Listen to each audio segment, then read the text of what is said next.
Welcome to a lesson with Dr. Powell. Let's take a look at how we can determine the size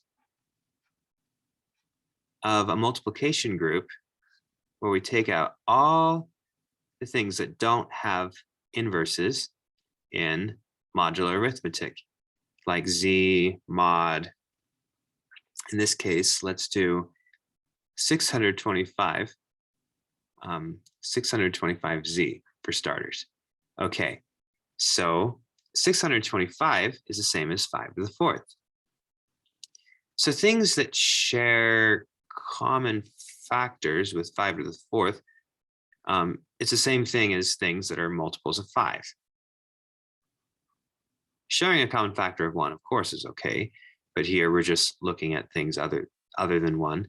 And really, if something shares a common factor with 5 to the fourth, it will definitely, other than 1, it will definitely share a common factor with 5. Which means out of all these guys, from 1 up to this number, we're going to be taking out 1/5 of all those. 1/5 of 5 to the fourth is 5 cubed. So computing, we have 625 minus 125, which is equal to 500. So then we know that the size of this group is equal to 500. We do that using the Euler Phi function. The Euler Phi function of 625 is another way of saying, what's the size of this group? So to get from 625 to 500, that's what the Euler Phi function tells us. It counts how many things from 1 up to 625 don't share any common factors with 625 other than 1. Sharing 1 is okay. So we get, after taking out 1/5 of the numbers in this case, 500. Okay, so this is called the Euler Phi function, and this is how it works. Phi of 625 is equal to 500. Similarly, let's look at another example. What if we did z mod 81z? What's the size of this? So we're trying to figure out what the Euler Phi function of 81 is. Now keep in mind, 81 is 3 to the fourth. So similarly, we're just going to be taking out anything that shares a factor with 3. Well, 1/3 of the numbers do, because it's every third.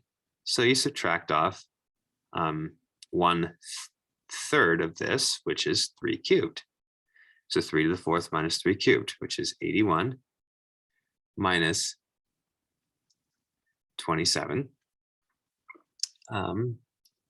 which ends up being 54. So we have that the Euler Phi function of 81 is 54.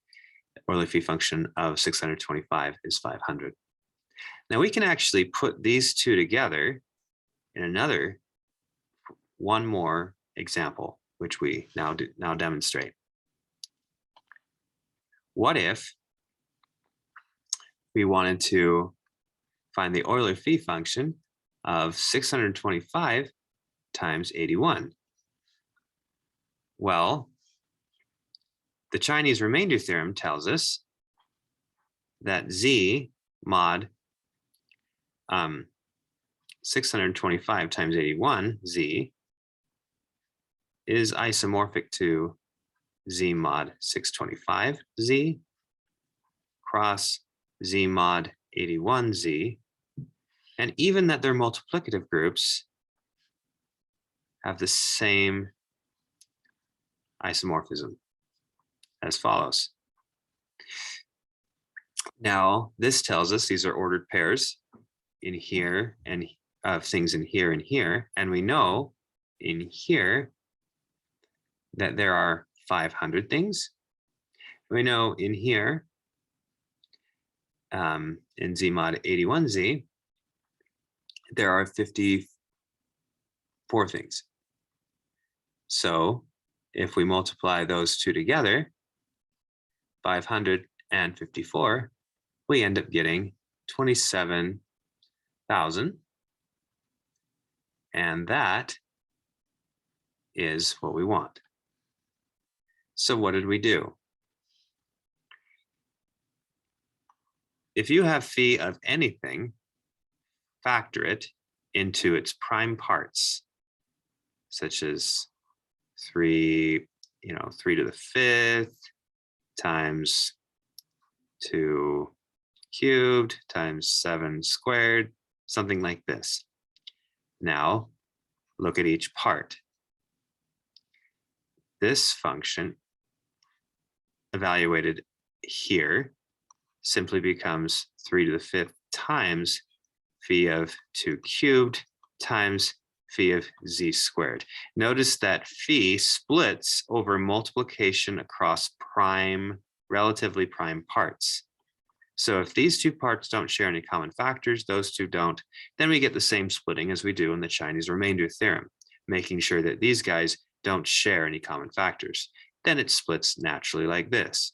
So it splits. And then using our technique, here we take out a third of those guys. Here we take out half. Here we take out a seventh.